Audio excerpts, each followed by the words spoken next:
Hey guys, Dave here. Welcome to the Centurion's Review. I have Dragon Pass from, who is this from?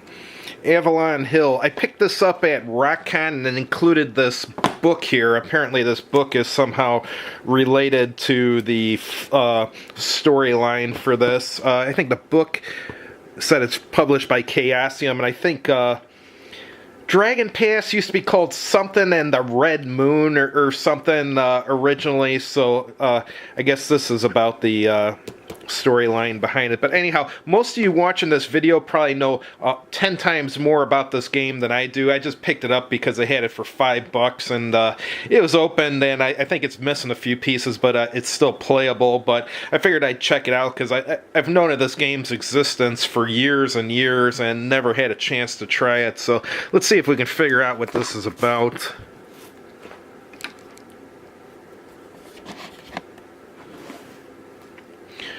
Dragon's Pass is the most highly acclaimed fantasy board game ever to be produced. Through its magic, the players are transported into the wars of Agras, return on the majestic world of Glorantha. Valiant players are challenged to take up the sword of Sarther and reclaim its lands, to don the helm of the Red Empire and destroy the upstart who demeans the Red Moon, or to wield the forces of the Independents in a desperate struggle for survival. In a multitude of exciting scenarios, these challenges and more are put to you. This outstanding game includes a beautifully written rulebook, a detailed map, and 300 counters that depict the forces of these realms. It presents novel and innovative rules in an easily understandable and enjoyable format. In all of its precisely detailed and challenging scenarios, Dragon Pass demands that you face and master challenges in mortal and arcane combat beyond any that can be experienced elsewhere. Dragon Pass is truly a triumph in fantasy gaming that must be revealed to be believed. Says it was first produced as White Bear Red Moon, an introduction to the world of Glorantha. Interesting. So this sounds really cool. Let's see what's in here. Alright, here's the map here. It's mounted, which is nice. This game looks like it's been heavily played, but that's okay. I mean, for what I paid for it, I'm not going to complain about the condition. So this is a big map.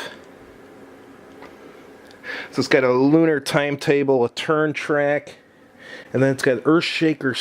Let me zoom in on that. Earthshaker Spirit, Baron Friend Spirit. I don't know what that's about. Some kind of spell stuff. Here's some more spirit stuff down here. The map's got some pretty varied terrain. This would actually be a good map for a lot of games. I mean, like if you're into like homebrew games and stuff, I mean, you could even use this as like a map for like a survivalism scenario. This looks pretty well thought out. I almost forgot, here's all the counters. Quite a few of them.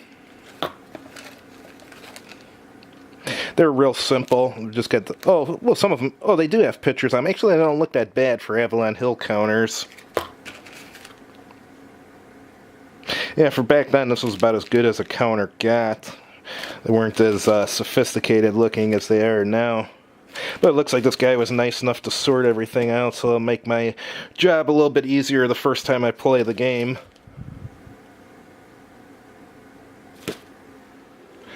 Alright, Dragon Pass. This looks like, is this a photocopied rulebook or what's going on here?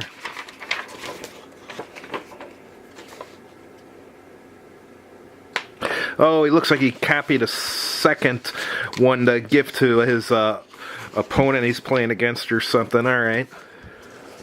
Here's a player aid cards, attack table, dwarf luck table, bat hunger table. Interesting. Don't see bat hunger tables very often. Missile fire table, major independence tables, an emissary table. And there's a, looks like it's got a really rich random events table here.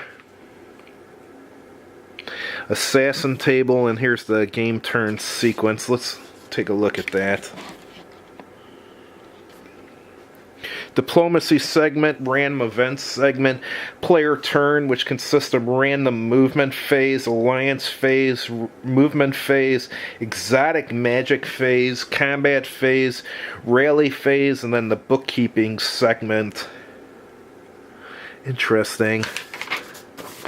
What else do we have here? This is actually a photocopy.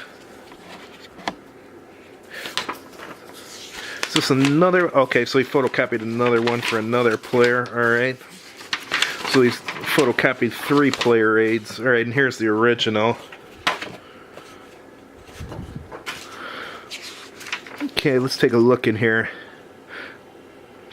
Starts out with an introduction. Dragon's Pass is the centerpiece of a series of games set in the fantasy world Glorantha during the Hero Wars. Alright. It's got a terrain table here. Or terrain effects chart, whatever you want to call it. Quite a few different types of terrain. And now it's talking about the counters, what the different things mean in the counters. Okay, stacking is going over. And then movement. And I guess weather affects movement somehow. And now it's going over the combat phase.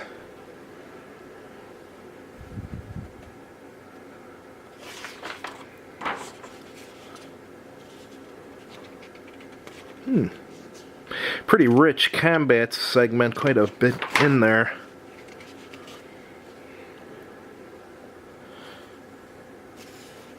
Now it's going over missile fire.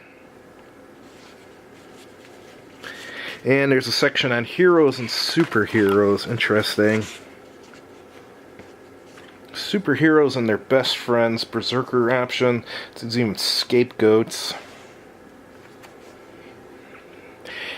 And now it's talking about some fluff or background behind the heroes here. Gunda the Guilty. Cyclical factors. I guess there's some stuff that goes on depending on the phases of the moon.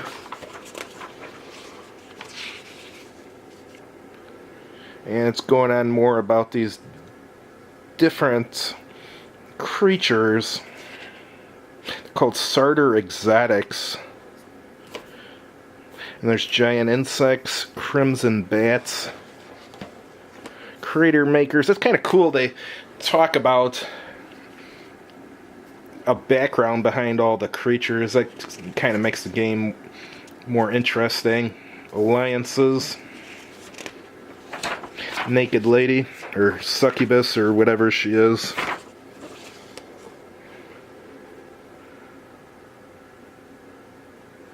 Random events.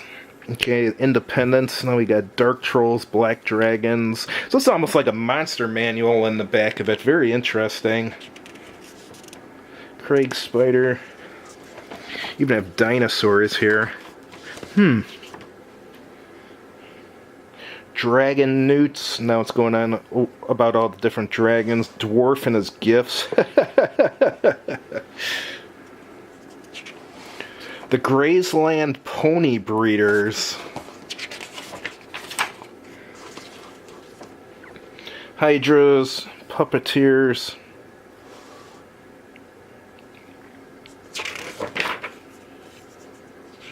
Special units, giants and assassins. Okay, scenarios. Dragon's Pass is actually a collection of games that use common rules and components. These games are called scenarios. Each scenario is based on a battle of the Hero Wars. Alright, first one is Stemming the Tide, and then High Tide. Argrass Return. Counterstroke. Hearts and Minds.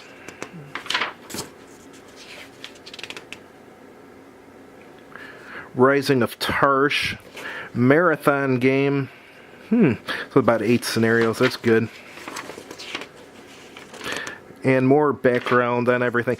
This is interesting. It doesn't look like the actual rules. I mean, the rules. Actual rules got a little parts to them, but they don't look like it's going to be too hard to learn, but there's quite a bit of background information behind everything. So I think someone had mentioned that this was used in RuneQuest, the role-playing game, so I guess that's why it's got so much background to it. But anyhow, I just wanted to show you guys this. I hope one day I'll get a chance to try it, and if I do, I'll review it and let you guys know how I liked it. Thanks a lot for watching, and have a good evening.